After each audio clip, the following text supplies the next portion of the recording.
राज्याचे यशस्वी मुख्यमंत्री आदरणीय देवेंद्र फडणवीस साहेब यांचा आज वाढदिवस आहे। या वाढदिवसाचं औचित्य साधून महाराष्ट्रामध्ये भारतीय जनता पक्षाच्या माध्यमातून प्रत्येक मंडळामध्ये आज रक्तदान शिबिराचं आयोजन केले।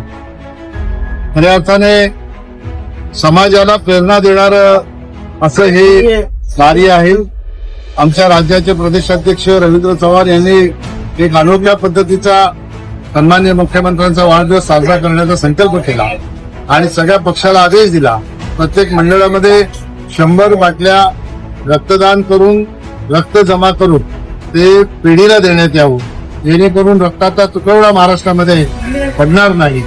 अशा प्रकारचा संकल्प भारतीय जनता पक्षाच्या प्रदेशाध्यक्षांनी केला आणि आज कार्यकर्ते या ठिकाणी सगळे रक्तदान शिबिरामध्ये सहभागी झालेले आहेत। मी भिवंडी शहर जिल्हाध्यक्ष रवी सावंत आणि दक्षिण मंडळामध्ये असलेले नगरसेवक कोणी सुमित आणि के खड्यालक आणि अध्यक्ष कोंडा यांच्या मार्गदर्शनाखाली या ठिकाणी या रक्तदान शिबिराचं आयोजन करण्यात आलेलं आहे। तिथे निश्चितपणाने 100 पेक्षा जास्त बाटल्या या जमा होतील आणि त्या समाजामध्ये आर्थिकदृष्ट्या दुर्बळ असलेल्या लोकांच्या त्यासाठी आजारपणामध्ये त्यांना उपयोगाला येतील याच्यासाठी त्या पिढीला देण्यात येतील।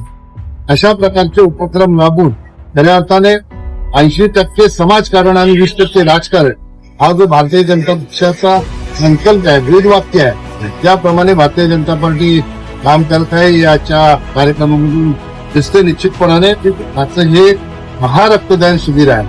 महाराष्ट्रामध्ये जिथे तुम्ही जाल तिथे हे रक्तदान शिबिर तुम्हाला बघायला मिळते। आमच्या भिवंडी शहरामध्ये 7 मंडळ आहेत, 9 ठिकाणी रक्तदान शिबिर आहेत। हे निश्चितपणाने भारतीय जनता पक्षाच्या कार्यकर्त्यांचं एक पाऊल पुढे टाकून काम करण्याची वृत्ती आहे। ही समाजाच्या हिताची निश्चितपणाने पहेल याच्यामधून आपल्याला बघायला मिळते। म्हणून मी सगळ्या मंडळाच्या अध्यक्षांना जिल्हाध्यक्षांना